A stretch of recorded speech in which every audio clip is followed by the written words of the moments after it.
Well, you better bring your A game if you want to challenge the Speaker of the House.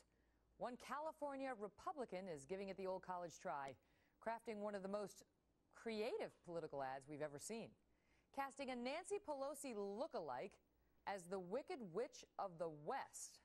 Roll it. And here are my monkeys to make you pay for it all. Step back, everyone. Thank you for saving us. Who are you? I'm John Dennis. I'm running for Congress. John Dennis, Republican for Congress, is joining me live right now. All right, John, so I have to tell you the truth. When I saw this ad, I watched it, and I was expecting some crazy to pop up at the end. And instead, you came on. You seem like a distinguished gentleman. I know you're a businessman out in San Francisco. What's with this crazy ad? Well, first, hi, Megyn. How are you? Good, thanks. You know, Megyn, I'm running as a Republican in San Francisco, and we ain't the majority here, so we're just trying to use humor as a technique to break down barriers so people will hear our message. All right. You know, I can hear the women's groups right now, especially because you've attacked a Democrat, saying that, you know, you're a sexist pig. Do you feel that way? No. Yeah.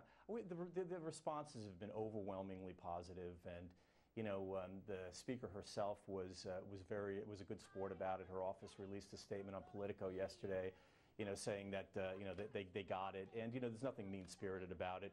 The truth is, we're running a series of ads like this, and here's a little spoiler alert.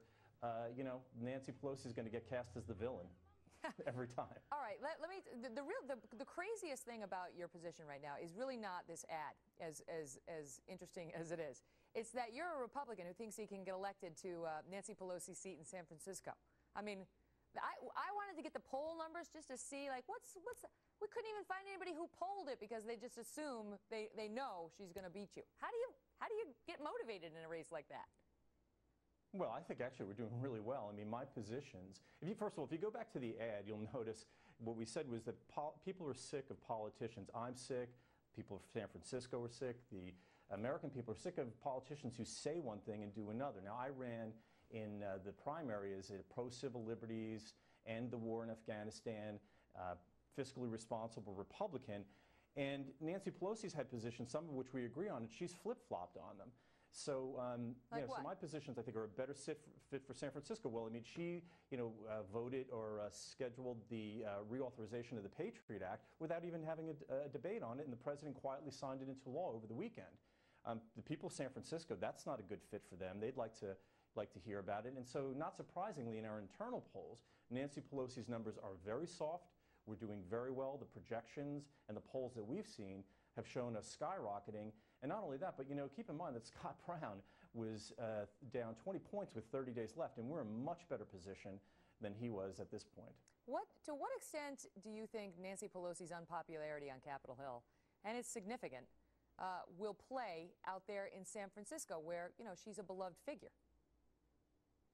Well, the polls don't suggest that she's as beloved as you might think.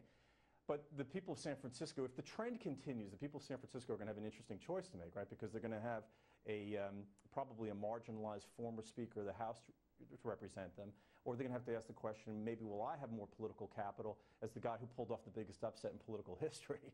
So I think that's something that's going to come into play as we move further down the line. Well, the ad is very interesting. They got the Internal Revenue Service as the flying monkeys, and you douse her with the bucket at the end, with a bucket that reads freedom. That's what you use to kill the fake witch.